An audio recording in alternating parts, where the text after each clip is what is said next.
This is a legacy episode of the Lesbian Historic Motif podcast, originally released as part of the Lesbian Talk Show podcast group. Some references may be obsolete. The show looks at lesbian-relevant themes in history and literature, has interviews and discussions about current historical fiction with queer female characters, including fantastic versions of the past, and presents new original historical fiction for your enjoyment.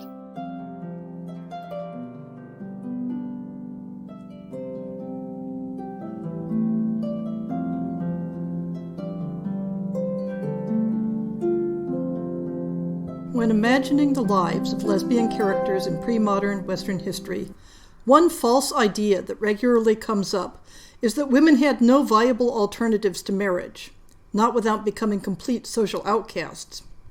Both authors and readers of historical fiction often have a misunderstanding that women living autonomous lives outside of marriage are unhistorical or anomalous. That not being married to a man was viewed as inherently suspect unless one had a special exemption, such as a religious vocation. This misconception has obvious consequences for imagining the historic spaces in which lesbian characters might exist. It means they are imagined as being socially transgressive in refusing or avoiding marriage to a man, that their lives and domestic arrangements will be scrutinized, that they will be considered an anomaly within their societies. If imagining one woman living a life independent of men is made difficult by this error, imagining two, who also find their lives entwined, is thought to strain credulity. And, to be sure, many women in history who engaged in same-sex relationships did so within the context of a heterosexual marriage. And there's a place in historical fiction to tell those stories as well. But the truth is that single women, women who had not married or declined to marry, or had been married but now lived single lives as widows, were extremely common in pre-modern Europe. While the proportions varied depending on time and place, on class, occupation, and family situation, demographic studies of specific communities in medieval Europe show that anywhere between a fifth to a half of the adult women in a community might be unmarried at any given time. In the 17th and 18th centuries, studies show that anywhere between 10 to 20% of women in their 40s and 50s had never married, and at that age were unlikely ever to do so. Of course, not all these single or never married women were in that position because they weren't sexually interested in men. Likely, women with same-sex interests made up only a small percentage of single women. But any situation that applies to one woman in 5 can't be considered unusual or remarkable. It might be treated as falling outside the ideal model of womanhood, but it couldn't be viewed as inherently suspicious in the context of sexuality. And that's why the study of single women is highly relevant to the writing of lesbian historical fiction. Because if you want to write female characters who are not married to men, and yet are ordinary and unremarkable members of society, you have a vast scope of models to choose from. And that's what we're going to talk about today. The show notes are going to include several excellent books that address this topic, but a great introduction and one-stop shop is the collection edited by Judith M. Bennett and Amy M. Freud, titled Single Women in the European Past, 1250 to 1800. Check out the blog entries for its articles in the Lesbian Historic Motif Project. Today's episode will primarily look at Western European cultures in the Middle Ages through the 19th century, but the questions that are raised can be applied to other cultures. The first thing to keep in mind is that different cultures have different patterns of family life and marriage. Pre-modern Europe wasn't a monolith.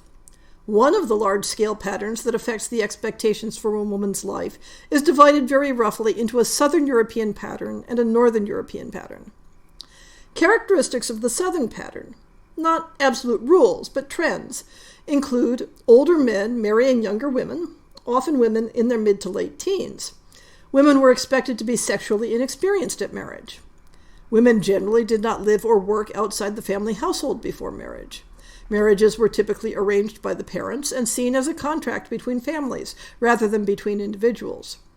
And there was a very low rate of never married women, in part due to a high rate of unmarried women joining religious orders. But the Northern pattern is a polar opposite in many ways. Marriages tended to be between spouses of the same age, and were usually delayed until both had a chance to earn money toward setting up a household. For women, this often included working outside the home, whether in domestic service, in apprenticeships, or in agricultural labor. The average age at first marriage tended to be in the mid to later 20s. Spouses typically had more input into their choice of marriage partner and more ability to refuse marriage. And it was typical for spouses to have engaged in sexual activity before marriage, even though it was officially disapproved. Rates of never married women, among those women of marriageable age, could be anywhere between 10 to 30%, and even higher in some specific communities. And after the Reformation, the largely Protestant cultures of Northern Europe no longer had convents as a way of absorbing surplus single women. These cultural patterns mean that if you want your fictional characters to be unmarried, their general geographic location is going to affect how typical or atypical that state is, and whether personal choice is likely to be a factor, as opposed to sheer luck.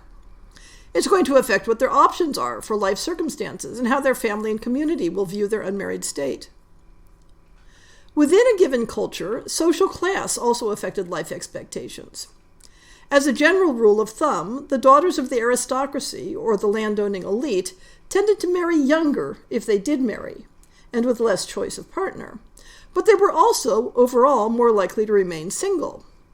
The reasons were varied, including lack of approved partners, the expectation for a large dowry without the ability to contribute to their own economic resources, but also to some extent a greater acceptance of unmarried women as valuable within the family economy. At the other end of the social scale, different factors were more important for marriage rates and ages. One major influence was whether you lived in a rural agricultural community or an urban community. With the rise of urban centers, men and women had different migration patterns that affected marriage options. Women who migrated from the countryside to work in towns, either as domestic workers or in crafts, typically married later than their rural sisters. But they also married later than the women who were born in those towns. One can imagine several contributing reasons. If your goal in moving to a town is to build up a nest egg towards establishing a household, you aren't going to plunge into a marriage that would cut that path short. And women who were already established members of the community, with family connections, probably had a leg up on marriage opportunities. But urban centers often had a relative shortage of men due to being tapped for military service and foreign opportunities. Conversely, in rural areas, age at marriage tended to be a bit younger. Migration is one factor that can affect marriage rates due to changing the distribution of the sexes across the landscape. But there are other more drastic events that can reduce women's rate of marriage. War almost always has a higher mortality for men than for women. As the scope and intensity of warfare increased in the early modern period, the results could affect sex ratios for an entire generation. The English Civil War in the 17th century, the Napoleonic Wars around the turn of the 19th century, the American Civil War in the later 19th century, all of them left in their wake a period of severe gender imbalance in which many women never had the opportunity to marry. And in among them, no doubt, were a fair sprinkling of women who were relieved about that. With the beginning of the colonial era, larger numbers of men than women emigrated from Europe, contributing to a relative surplus of women back home. In North America, the Western expansion always began with more men than women setting out for parts unknown. Even disease affected marriage rates. Studies of plague mortality in early modern England indicate that men were more likely to fall ill and even still more likely to die from the plague than women.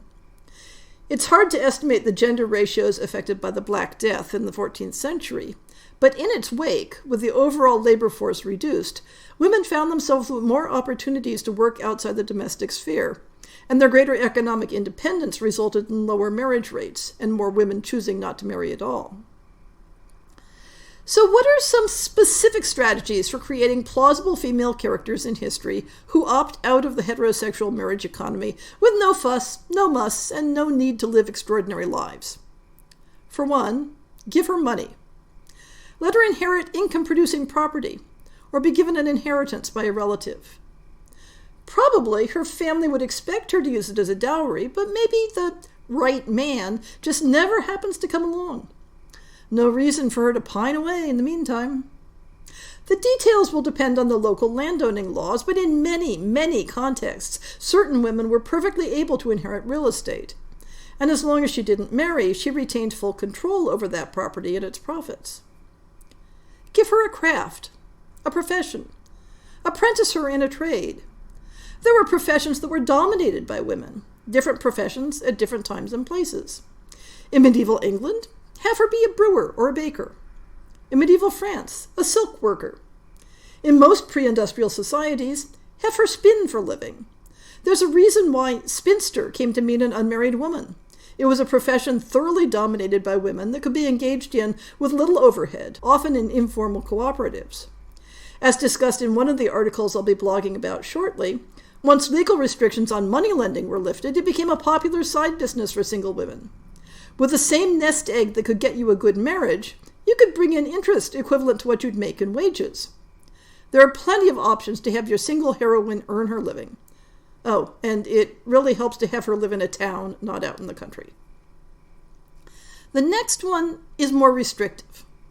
Set your story in a culture that followed the Northern European marriage pattern, the pattern where women were expected to leave the parental home and perform wage labor to accumulate a nest egg for marriage, where they generally married in their mid to late 20s, where they were expected to have veto power over a choice of spouse, and then just have them fail to marry, for any of many possible reasons. Alternately, have your heroines meet in a convent. It happened often enough that the convents felt the need to warn against it. Or, in the times and places where it was appropriate, have them join a lay religious order, like the Beguines, who required women to be unmarried. Place one of your heroines in service in a household outside the family. Maybe she fails to marry because she becomes so devoted to her mistress that she couldn't think of leaving. Maybe she makes a special friend among one of the other young women in service there. For that matter, in some eras, people complained of how domestic servants chose to have separate homes of their own and only come in to work on a daily basis. If people were complaining about it, someone was doing it. Or, from the other side, have your heroine be the daughter of an aristocratic family. They had a lower marriage rate for their daughters than almost any other class. Such women wouldn't have the option of leaving home to take up a profession, but they might spend an extended period living in another household as a companion, a housekeeper, or simply from family ties, giving them an opportunity to form other relationships. The essential thing to keep in mind is that regardless of what the normative life pattern was for women in a given time and place, the actual lives of women varied across a continuum. And unless your heroines are standing on a street corner proclaiming their sexuality, no one is going to be able to tell the difference between a heterosexual single woman and a single woman whose friendships with women cross the line into romance. So in any context where you can find straight women living happy, productive, and unremarked lives without the benefit of marriage, it's just as plausible to insert a lesbian character living that same life without the need to create a hateful and oppressive social environment.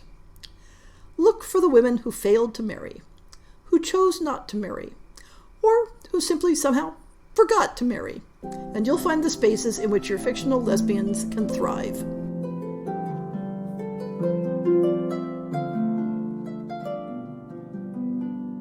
I hope you've enjoyed this episode of the Lesbian Historic Motif podcast.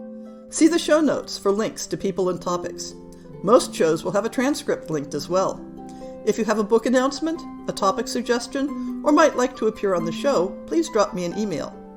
If you enjoyed this podcast, please rate it and subscribe on your favorite podcast app, and consider supporting our Patreon.